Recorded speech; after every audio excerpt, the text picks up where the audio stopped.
ଏହି ପ୍ରତିଛବିରେ ତୁମେ ଯାହା ଦେଖୁଛ ଏଥିରେ ଖଣ୍ଡିଏ ଲୁହାର ଧାତୁକୁ ଆମେ ଅତ୍ୟନ୍ତ ଉଚ୍ଚ ତାପମାତ୍ରାରେ ଉତ୍ତପ୍ତ କରି ରଖିଛନ୍ତି।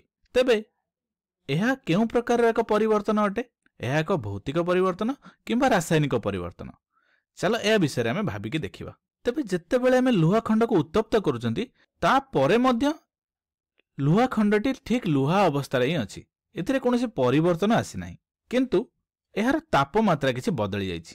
ହେଇପାରେ ଏହାର କିଛି ଆକାର ଏବଂ ଆକୃତିରେ କିଛି ପରିବର୍ତ୍ତନ ଆସିପାରେ, କିନ୍ତୁ ଏଥିରେ ଥିବା ଲୁହାର ପରମାଣୁ ଗୁଡ଼ିକ ବା ଆଇରନର ପରମାଣୁ ଗୁଡ଼ିକ ସେମାନଙ୍କର କୌଣସି ରାସାୟନିକ ଧର୍ମକୁ ପରିବର୍ତ୍ତନ କରିନାହାନ୍ତି ଏବଂ ପୁନଶ୍ଚ ଆମେ ଏହାକୁ ଏହାର ମୂଳ ଅବସ୍ଥାକୁ ପୁନର୍ବାର ପରିଣତ କରିପାରିବା।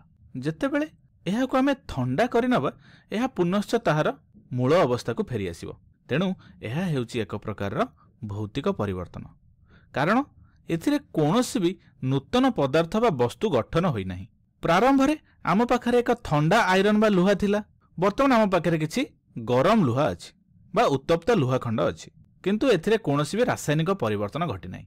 ତେଣୁ ଏହା ହେଉଛି ଏକ ଭୌତିକ ପରିବର୍ତ୍ତନ। ଠିକ୍ ଅଛି, ତାହେଲେ ଏଇଠି ଯାହା ତୁମେ ଦେଖୁଛ ଏଥିରେ ତୁମେ କ'ଣ ଲକ୍ଷ୍ୟ କରୁଛ ନା ଏଇଠି ଆମେ ଦେଖୁଛନ୍ତି ଯେ କିଛି ତାଲା ଗୁଡ଼ିକରେ କଳଙ୍କି ଲାଗିଯାଇଛି ବା ଜଙ୍କ ଲାଗିଯାଇଛି। ତେଣୁ ଏହା କେଉଁ ପ୍ରକାର ପରିବର୍ତ୍ତନ ଅଟେ?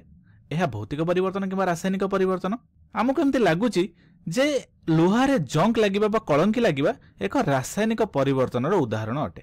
କେମିତି ନା ଦେଖ, ଯେତେବେଳେ ଲୁହା କିଛି ଦିନ ପର୍ଯ୍ୟନ୍ତ ଆର୍ଦ୍ରତା ବା ଜଳକଣା ଏବଂ ଅକ୍ସିଜେନ୍ ସହିତ ପ୍ରତିକ୍ରିୟା କରେ ଏହା ଉପରେ ଜଙ୍କ ବା କଳଙ୍କି ଲାଗିଯାଏ ଏବଂ ଏହି ଜଙ୍କ ବା କଳଙ୍କି ହେଉଛି ଏକ ଲାଲ ବାଦାମୀ ରଙ୍ଗର ଆବରଣ ଯାହାକି ଲୁହାର ପୃଷ୍ଠ ଭାଗରେ ଦେଖାଯାଏ। ଏମିତି କିଛି ତୁମେ ଦେଖିପାରୁଥିବ।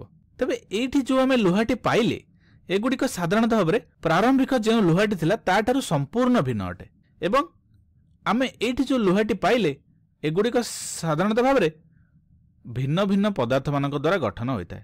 ତେଣୁ ଏହି ପରିବର୍ତ୍ତନ ବା ଏହି ରାସାୟନିକ ପରିବର୍ତ୍ତନରେ ଯେଉଁଥିରେ ଲୁହା ଅକ୍ସିଜେନ୍ ଏବଂ ଜଳକଣା ସହିତ ପ୍ରତିକ୍ରିୟା କରି ନୂତନ ପଦାର୍ଥ ଗଠନ କରନ୍ତି, ସେହି ନୂତନ ପଦାର୍ଥଟି ହେଉଛି ଆଇରନ୍ ଅକ୍ସାଇଡ୍ ବା Fe2O3.XH2O ବୋଲି ଆମେ କୁହନ୍ତି।